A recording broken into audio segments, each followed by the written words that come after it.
Well, if you've got a few minutes, I'm going to speculate on liberal buyer remorse, so to speak, with Mark Carney.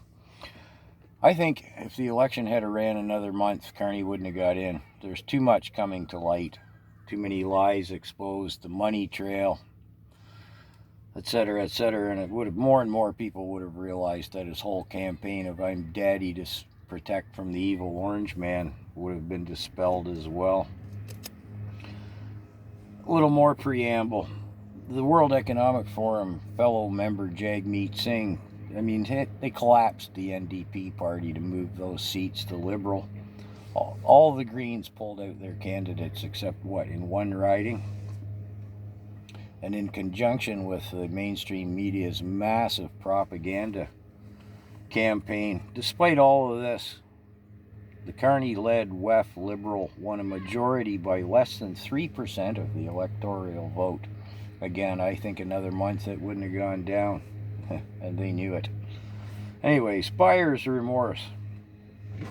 Within the next year, even the dimmest of the currently celebrating Liberal voters will realize a number of undeniable and unpleasant realities.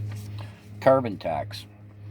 Fooled now by Klaus Carney's temporary pause on the consumer tax, when he has on countless occasions, in fact, openly stated and promises to triple the carbon tax. Oh, that's the industrial carbon tax. And carbon border levies. Well, when all that comes into effect, and they will hard and fast, the consumer, our dim-witted Liberal supporters, aren't going to see it on their home heating bill or on their fuel bill when they buy gas or diesel. It's not going to be a line printed there, but a grade 5 student could understand. You tax up there, it gets paid for down here. Inflation will continue to rise, almost assuredly at an appalling rate. Carney's planned, stated deficits will balloon. They're not going to stay to the already appalling level he stated. And the debt will rise to heretofore unimaginable numbers. The interest on the debt will probably exceed $100 billion annually. It's currently well over $50 billion. And, these things may not seem tangible to the dim-witted, but their wallet could tell them if they were to listen. Foreign trade with the EU, that was kind of part of Carney's campaign. Currently, that's 1.8% of Canada's international trade, foreign trade, whatever you want to call it. That's not going to improve. That was just a BS campaign malarkey thing. How are they going to, our biggest trading partners are the US, China, India. It's not the EU. The escalating failure of small businesses and the exodus of medium and larger businesses out of the country will continue. And this Carney malarkey of net zero technologies being attracted to Canada because we're now a net zero country, and etc. and related, that'll all be proven to be bullshit. Nothing. If there's any money spent, it'll be the taxpayers' money spent on, for example, the Trudeau's, the heat pumps, which Carney's company owned, profited from, or like Bugs and Batteries. It's $5 billion to build a battery plant that never came. They never built a battery, and they're not going to. Bugs and batteries and BS. Anyways, despite Carney's statements about temporarily curtailing immigration numbers, slight, not really, just kind of not raising them. Well, the exact opposite will be soon evident. He just hired the head of the Millennium Project as a consultant. That'll be to consult on how to bring in more than 1 million people a year. Look what happened in the UK with Keir Starmer, fellow WEF member. Promised to curtail immigration numbers. The exact opposite happened. It will here too, mark my words. Now, while these aforementioned results of re-electing the WEF Liberal government may not be seen as immediately tangible by the dimmer-witted amongst the Canadian population, let's look at two that will be.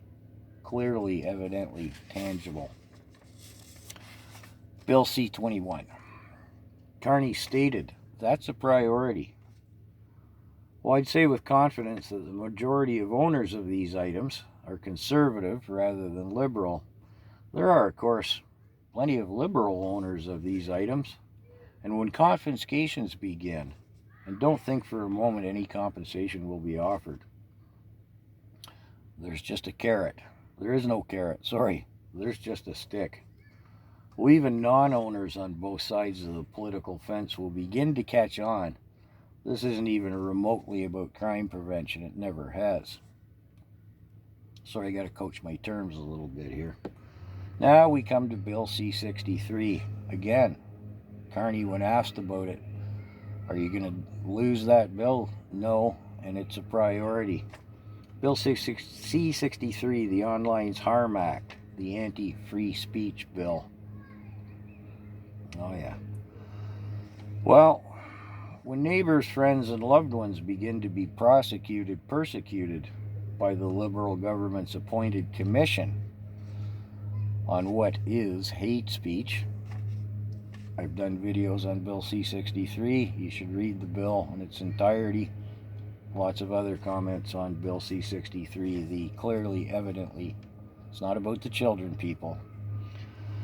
Well, at that point, even the most clueless of the citizenry will realize, I mean, when people start to be prosecuted, persecuted, and even potentially, as they are in the UK, being hauled away and tossed in the hoosegow. Well, again, even the most clueless of the citizenry will at that point realize this bill's intent has nothing to do with protecting anyone but the regime itself. Yeah, Canada's going to look to be a totally different place within a year, easy. And there's going to be some serious buyer's remorse. Yeah.